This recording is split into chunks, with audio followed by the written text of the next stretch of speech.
Kumar Carpenter, lecture of commerce आपके सामने class 12 accountancy chapter 3 reconstitution of partnership firm का topic meaning of reconstitution of partnership firm. ठीक है, तो पहले हम इसका मीनिंग देखते हैं। Change in the profit sharing ratio of existing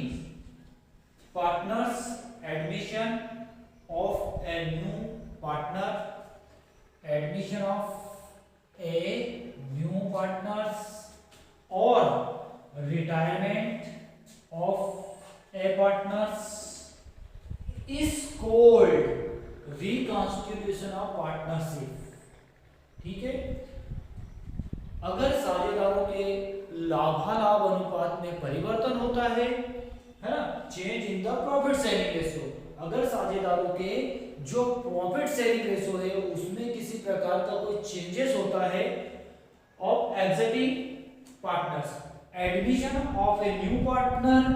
जब फर्म में किसी न्यू पार्टनर्स को क्या किया जाता है, एडमिट किया जाता है, लिया जाता है, और रिटायरमेंट ऑफ ए पार्टनर, या फिर कोई क्या होता है, पार्टनर्स रिटायरमेंट हो जाता है, अवकाश ग्रहण कर लेता है। ठीक, इस कोल्ड रिकॉन्स्टिट्यूशन ऑफ पार्टनरशिप, जिसे क्या कहा जाता है, साझेदारी का पुनर्गठन कहा जाता है, रिकॉन्स्टिट्यूशन ऑफ पार्टनरशिप फर्म कहा जाता है। तो यहाँ कितनी तीन चीजें हो गई, या तो जब जो साझेदार है, पार्टनर्स है, उनके जो प्रॉफिट शेयरिंग रेशो है उनमें अगर किसी प्रकार का कोई चेंजेस हो जाता है, ठीक है, या फिर फर्म में किसी न्यू पार्टनर्स को क्या कर लिया जाता है, एडमिट कर लिया जाता है, ठीक है, या फिर फर्म से कोई साझेदार क्या हो जाता है, रिटायरमेंट हो जाता है, ठीक है, या किसी पार्टनर्स की क्या हो जाती है, डेथ हो जाती है, तो ये जो इसे क्या कहा जाता है, रिकॉन्स्टिट्यूशन ऑफ पार्टनरशिप फर्म कहा जाता है। ठीक है, रिकॉन्स्टिट्यूशन देखो जितनी भी कंडीशन है उसमें जैसे प्रॉफिट शेयरिंग रेशो में चेंजेस होता है ना, एक कंडीशन प्रॉफिट शेयरिंग रेशो में अगर चेंजेस होता है, ये प्रॉफिट शेयरिंग रेशो में चेंजेस होता है, ठीक है, ये change in profit sharing ratio, इसमें अगर चेंज होता है तो जो कुछ जो पार्टनर है उनको क्या करना पड़ता है, अपना जो प्रॉफिट शेयरिंग है उसको क्या करना पड़ता है, सैक्रिफाइस करना पड़ता है, ठीक है, और किसको देना पड़ता है, जो अदर्स पार्टनर है उनको देना पड़ता है, जो अदर पार्टनर है उसको क्या करते हैं, गेन करते हैं, उसको क्या करते हैं, प्राप्त करते हैं, जिससे उनका जो प्रॉफिट शेयरिंग रेशो है वो क्या हो जाता है, चेंजेस हो जाता है। तो ये भी रिकॉन्स्टिट्यूशन ऑफ पार्टनरशिप फर्म की क्या है, एक कंडीशन है। ठीक है, इसके बाद एडमिट ए न्यू पार्टनर, जब पार्टनरशिप फर्म में कोई साझेदार क्या करता है, न्यू पार्टनर एडमिट हो जाता है, तो जो ओल्ड पार्टनर है उनके जो कह सकते हैं उनके जो रिलेशनशिप है, जो आपसी संबंध है, वो क्या हो जाते हैं, चेंजेस हो जाते हैं। ठीक है, अगर प्रॉफिट को अपन देखते हैं तो पहले जो प्रॉफिट मान लो ए बी और तीन साझेदार है, ए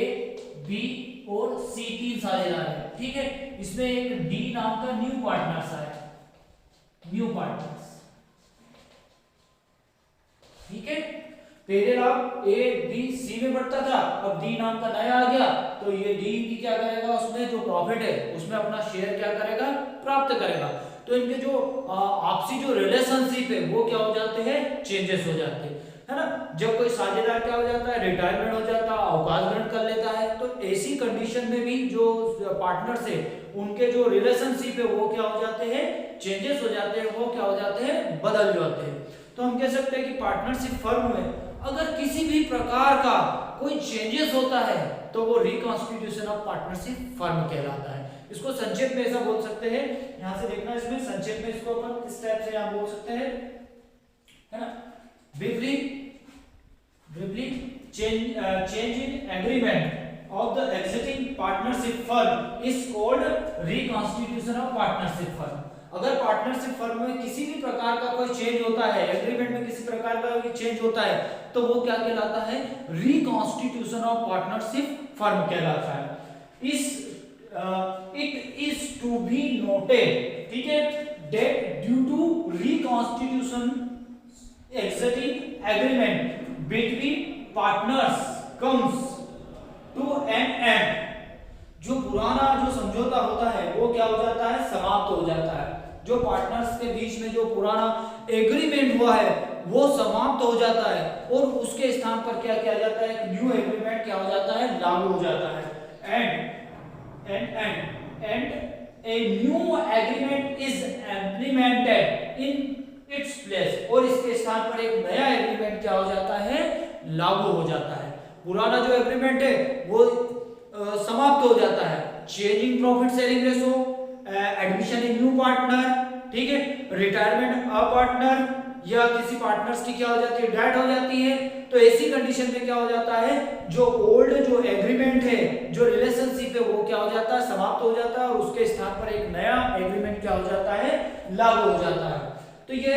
जितनी भी जो कंडीशन है वो रिकॉन्स्टिट्यूशन ऑफ पार्टनरशिप फर्म की कंडीशन कहलाती है। अगर ये कोई भी कंडीशन आ जाती है इन्हीं में से कोई मान लो एक, अगर एक कंडीशन भी आ जाती है तो वो क्या कहलाती है, रिकॉन्स्टिट्यूशन ऑफ पार्टनरशिप फर्म कहलाती है। Change in profit sharing ratio called reconstitution of partnership firm, admission in new partner called reconstitution of partnership firm, ठीक है, रिटायरमेंट अ पार्टनर तो reconstitution of partnership firm, death a partner, अगर किस partner की death हो जाती है तो called reconstitution of partnership firm, amalgamation of two firm, दो फर्मों का एकीकरण तो कह सकते हैं कि called reconstitution of partnership firm. तो ये सभी जो कंडीशन है क्या कहलाती है, रिकॉन्स्टिट्यूशन ऑफ पार्टनरशिप फर्म कहलाती है। ऐसी कंडीशन में जो पार्टनर्स के बीच में जो एग्रीमेंट हुआ था वो समाप्त हो जाता है और एक नया एग्रीमेंट न्यू इन फ्यूचर के लिए क्या किया जाता है, उसको तैयार किया जाता है, ठीक है। तो ये यहाँ पर आपका meaning of reconstitution of partnership क्या हो जाता है, समाप्त हो जाता है। नेक्स्ट वीडियो में इसकी जो कंडीशन है वो अपन क्या करेंगे यहाँ पर देखेंगे। धन्यवाद।